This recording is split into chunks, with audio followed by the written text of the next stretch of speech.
The reason you can't let go. First, consider if you've ever had this experience in life. As shopping season approaches, you have a habit of accumulating many discounted items. You buy many things, store them, thinking you'll use them someday, but in reality, you rarely touch them.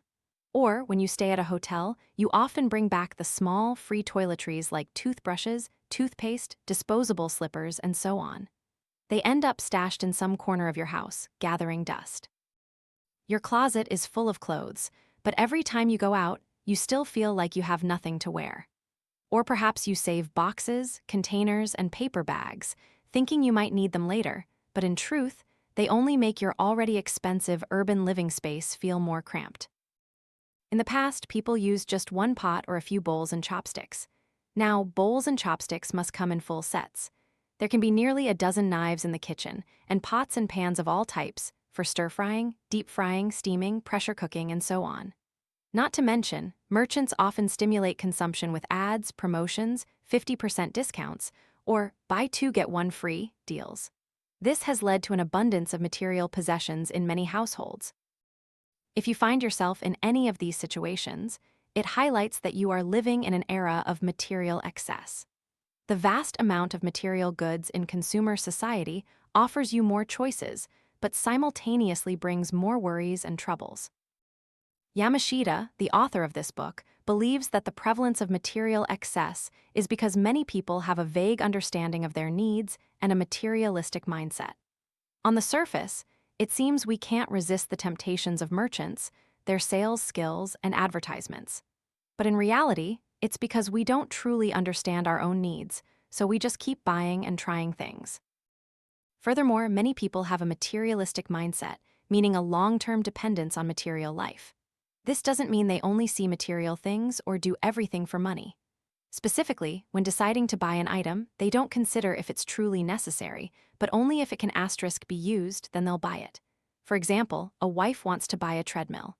Her bewildered husband asks, "Our house is right next to a park with a beautiful running path. Why buy a treadmill?" The wife replies, "If it rains someday, running outside is too much trouble.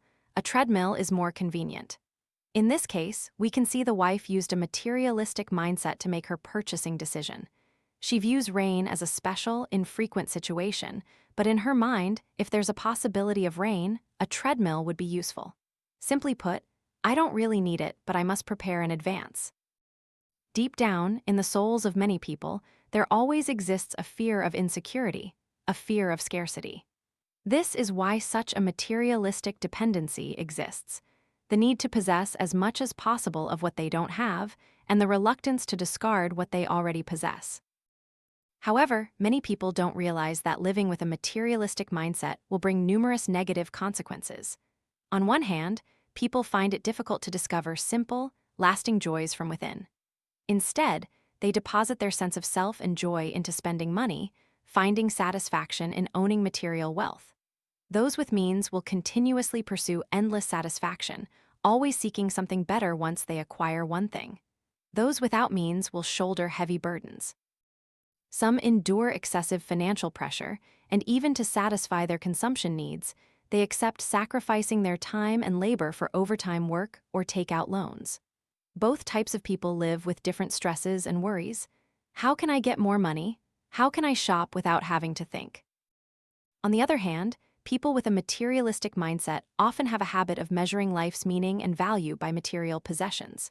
For example, a successful person must own a grand house, drive a luxury car, use designer brands, and dine at famous restaurants. But in reality, material wealth cannot define who a person is. On the contrary, it will only reveal the harshness and pickiness of someone who relies on material possessions. Living in an environment of material excess, people tend to accumulate more and are reluctant to discard. For instance, the book recounts a case of a couple who believed in experiencing and enjoying the material world as much as possible. Whenever they liked something, they would buy it immediately without hesitation. Over time, their apartment became cluttered with clothes and belongings. Both became irritable about cleaning. Eventually, unable to bear it, they decided to move to a larger house in the suburbs. To facilitate the move, they sorted and packed, and were surprised to find that useless, superfluous items could fill an entire truck. The couple then realized that no matter how big a house was, it couldn't satisfy their uncontrollable material desires. Therefore, they began to learn danshari. First, they decided to buy a smaller house. With less space, they couldn't store many things, so they reduced their shopping frequency. Without a large TV and game console, they started facing each other and communicating more deeply. They looked into each other's eyes more often, and their relationship grew more harmonious. With fewer types of utensils in the kitchen, they tried to research more wholesome and healthy recipes. The husband, who had a large belly, lost over 10 kilograms in half a year. Without the oppressive presence of objects, their living space suddenly expanded. Their mood became more peaceful. They often took walks together in the evening or read books at home. When they started danshari, their quality of life improved significantly, much like the saying, "If life were simplified, a butterfly could find an endless garden, a tree would have beautiful mountains and rivers, and a cloud would drift in the vast sky." True happiness, perhaps, begins with you realizing that you need to practice danshari. How to practice danshari, after all, and why is it so difficult to implement in practice? We need to understand that danshari is not just about discarding items to make your home airy and spacious. True danshari must be about severing desires, don-duk-vong, discarding excess items, za-du-du, and detaching from attachments, lai-chap-neem. In other words, dan-duan means not casually buying, sha-shi means discarding unnecessary things, and rai-li means letting go of material attachments. Thus, you will see that the profound purpose of this method is not merely to tidy up your living space, but more deeply, to consciously process superfluous things, to stop only taking in without giving out. When you can balance giving and receiving different material energies, where material isn't just visible, tangible wealth and money, but also intangible things like your perceptions, thoughts, beliefs, and desires. Only then can you truly cultivate and grow yourself, freeing yourself from attachments. It sounds easy, but implementing it is truly difficult. Why is that? Because most of us fall into one of three types of people, what the author calls those who cannot let go. The first type is the escapists. These people are often very busy or spend little time at home, and they don't want to bother with cleaning. They easily think, cleaning takes too much time, if I had enough time, I'd get it done. But when they have free time, they often use it for rest or recreation. Over time, their home becomes messy and cluttered, with many unorganized items that are hard to find. They often spend a lot of time looking for things or never use them at all. The second type is the past clingers. These people collect and hoard many mementos from the past, such as trophies, medals, souvenirs, and so on. Deep down, they believe these nostalgic items are important witnesses to their lives, and discarding them would mean not cherishing or denying their past. For example, the character of Hohn's father in Reply 1988 is a prime example. He carefully kept and packed old, damaged items from long ago, filling his closet. His wife, annoyed by the clutter, eventually threw these things out. The author of this book doesn't object to keeping mementos, but when items take up living space and mental space, we need to reevaluate. The third type is the future worriers. These people always prepare thoroughly, stockpiling items for future days that haven't arrived yet. They often think, what if I don't buy these now and need them later? This is also the most numerous type among the three. As the author states, all three types share one common trait, a relatively weak awareness of time. Escapists believe cleaning takes time, so what are they escaping? In reality, they are escaping the present moment. If everything were organized from the start, cleaning would only take a few minutes. Those who cling to the past often value the past more than the present, while future worriers tend to do the opposite.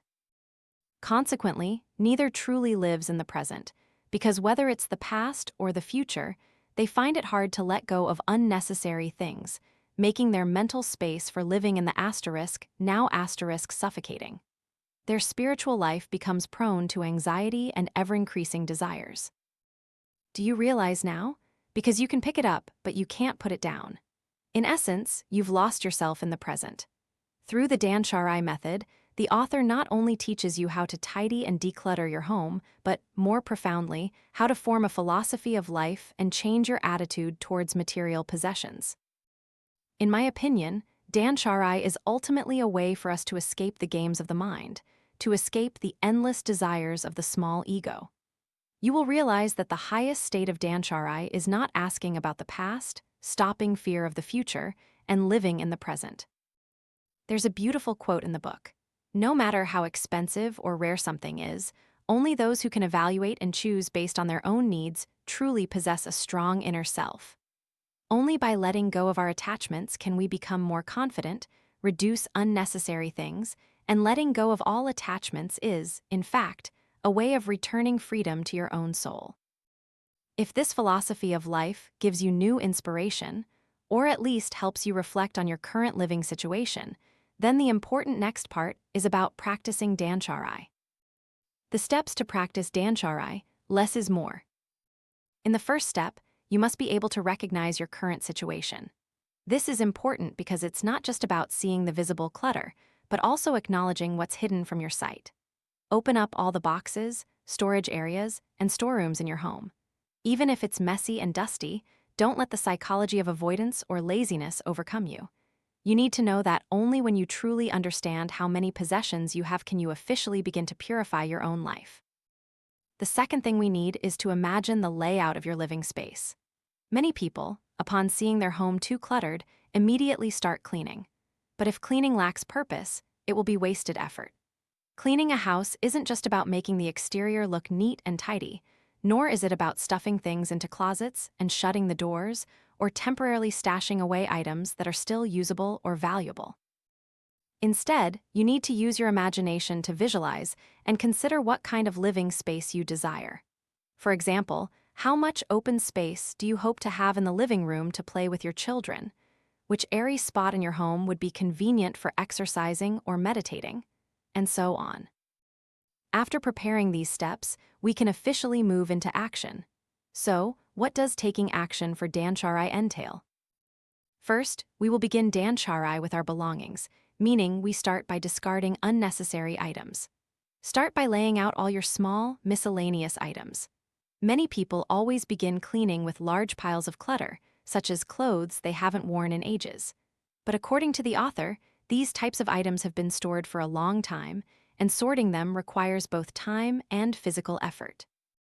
Many people will feel overwhelmed when facing them initially, ultimately becoming discouraged or expending effort ineffectively. It's better to start with smaller items first.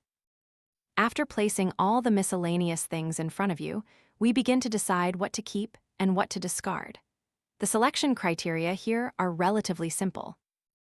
1. Discard waste and trash. For example, expired canned goods, paper boxes, shopping bags, and anything you have absolutely no recollection of. Even if these items might be useful someday, if you can't remember their existence until you dig them out, it means they aren't important, so there's no need to keep them. 2. Let go of items that have a certain connection to you but you rarely use. For example, a few years ago for your birthday, friends gave you some books. But no matter how good these books are, they don't interest you enough to read, so you've stored them on the bookshelf. For such items of certain value that you don't frequently touch, find a way to give them to someone else or sell them. Perhaps many people might feel guilty selling a gift, feeling they don't appreciate the giver. But change your perspective. An item only realizes its true value when it is used and becomes beneficial. Instead of letting it gather dust, let it serve its purpose in the hands of someone who truly needs it. 3. Keep items you use frequently and genuinely like. However, the standard of liking is very subjective. What if you like something today but not tomorrow? According to the author, this is precisely the dynamic exchange essential to life. If you use this criterion for decluttering, you will always need to update your preferences. Once you consciously and periodically reevaluate the items you like, you will increasingly understand what you truly need and develop a stronger, more cautious awareness in your purchases. For example, you will know what kind of suitable clothes you need for a specific occasion, rather than buying indiscriminately as before, ending up with many outfits of the same style and use, simply because you momentarily found them beautiful and spent countless money on them. When you choose items you use frequently and genuinely like, start sorting and storing them neatly and cleanly. Finally, one crucial point. The only thing that can truly decide whether to keep an item is a person's inner thoughts. When someone decides to face their true self and daily life, they will naturally know what to keep and what to let go of. Secondly, we must practice danshari with our finances. This doesn't mean we should avoid money or stop earning it, but rather, we need to detach from the anxiety surrounding money. Many people still believe that having no money in their pocket is like having few possessions in their home, making them feel insecure. To resolve this insecurity, they strive to earn a lot of money. This mindset is no different from emphasizing in the subconscious that I can only be happy if I have enough money and consume enough. In reality, this kind of financial insecurity is merely a desire born from the mind. Thus, the philosophy of ancient Indian yoga and meditation is very apt here. It states that only those who don't use their minds can rest fully and completely in this existence. This means that you are not one with your mind. Therefore, you must find a way to detach from the anxieties and desires that this mind creates. That is the way to return to the present, to return to the starting point, and rediscover yourself. Regarding spending habits, the author suggests two approaches. 1. Be grateful. The feeling behind buying something many people desire is often joy and satisfaction. The truth is, we rarely feel grateful for the money we spend. If you spend money with an attitude of gratitude, you will have rational consumer behavior because you will always ask yourself before spending, what purpose will this money serve? What value will it create? For example, when preparing for an important event, many people feel a pang of regret when buying an expensive outfit, even though they usually buy many cheap, low-quality items that clutter their closet. But at this moment, if they understand from a different perspective that they are buying clothes not to show off, but to show respect for the event and to feel more confident, with a reasonable justification and a grateful mindset for the value the money has created, you will no longer feel stress or anxiety. 2. Spend according to your income. Simply put, this means managing your monthly expenses. If you need to buy an item but have already exceeded your budgeted spending for the month, postpone it until next month. Sometimes you will find that if you can reasonably balance your spending and delay purchases you've considered, after a while, you'll realize they weren't truly necessary after all. Finally, from deep within, we need to practice danshari with our attachments. Yamashita believes that almost everything in life is tied to an attachment, much like the saying, there are many kinds of troubles and obstacles. If you don't cling to the ego, there will be no trouble. Therefore, clinging to the ego is the root cause of all arising difficulties. Ultimately, many people continuously buy and accumulate belongings, also continuously reinforcing their ego and attachments. The book features many other cases. Some people, out of nostalgia for their childhood, can't bear to throw away stacks of comic books in their home. Many seek a sense of security by filling their homes with feng shui items. Many, driven by the desire to get rich, only choose and buy numerous self-help books on success. In the long run, these things accumulate and occupy your mental space. Let go. Don't stubbornly try to acquire or hold onto things. The author says that on the surface, we are discarding waste, but at the same time, we are also discarding internal attachments in the invisible world. If life is a river, then attachments are the silt blocking its flow. Always remember the rule, less is more. Reminding yourself of this motto will help you decisively let go of things you don't need. These things you don't need could be a relationship, a job, an ambition, a lifestyle, or items in your home. Behind what you don't need, there is always an attachment. Attachments like, how do I have to be on top, will generate expectations in others. Attachments like, I need to be perfect in others' eyes, will make you strive to maintain low-quality relationships. Attachments like, I am the important one, will cause you to spend a lot of time on personal goals, cutting down time with loved ones, missing moments of playing and growing up with your children. Or attachments like, I need to enjoy pleasure immediately, I'll still have plenty of time later, will make you constantly consume superfluous information and meaningless entertainment, like aimlessly scrolling on your phone. These are the attachments you must sever, discard, and detach from. Destiny itself is simple. It naturally wants you to be simple. A person who can live simply, not surrounded by superfluous belongings, this kind of simplicity is like a testament to the harmony within their soul. You will discover that in reality, anything in your life can be let go of, can be reduced. Nothing is absolutely too important for you. When you first start letting go, you will feel exhausted, but once you do it, you will find it gets easier and easier. You might even effortlessly let go at any time. You will no longer want to accumulate belongings, nor will you pile up in your heart hurtful emotions, negative thoughts, or anxieties about uncertainty or insecurity. The more you let go, the happier you feel. You won't wait for items to become old or broken before discarding them. Instead, you can transfer them to others when they are still good. Seeing the joy of others receiving gifts, you will naturally feel immensely happy. The more you let go, the more you discover that all material things, including the house you've lived in for so long, can begin to be released. From there, you will no longer depend on material possessions. As stated in the book, Abundance, you might not realize that this kind of letting go not only affects your objective living environment, but even changes the value of your destiny, giving you a completely new perspective on richness and abundance. In fact, being able to let go is the highest form of abundance. Your heart, which initially only wanted to achieve and was full of desires, now suddenly transforms into letting go, giving, and serving.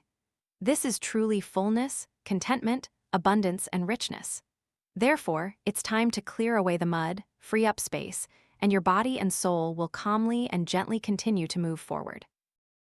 This has been the core content of this book. I hope it can inspire you to build a fresh, meaningful life. To conclude, I would like to share a list of items to discard. I hope it can help you refer to Dan-sha-ri unnecessary items to make your home more spacious, your environment purer, and your heart lighter. Start Dan-sha-ri to welcome a new year and also mark your readiness to improve and experience a new life. The list of items to danshari includes kitchen utensils, clothes, shoes, electronic devices, and personal items, and will be displayed on the screen. As the author says, danshari is a behavioral technique that, by cleaning up belongings, helps one understand oneself, resolve inner chaos, and make life more comfortable. On this final day of the year, let's start reorganizing ourselves today. I hope both you and I can regularly let go of superfluous things, take in valuable things, trim away the excess, and pluck out dry leaves so that the garden of our own lives can be full of spring vitality and fragrant. I wish you all a new year filled with high energy, richness, and true abundance. Thank you for listening.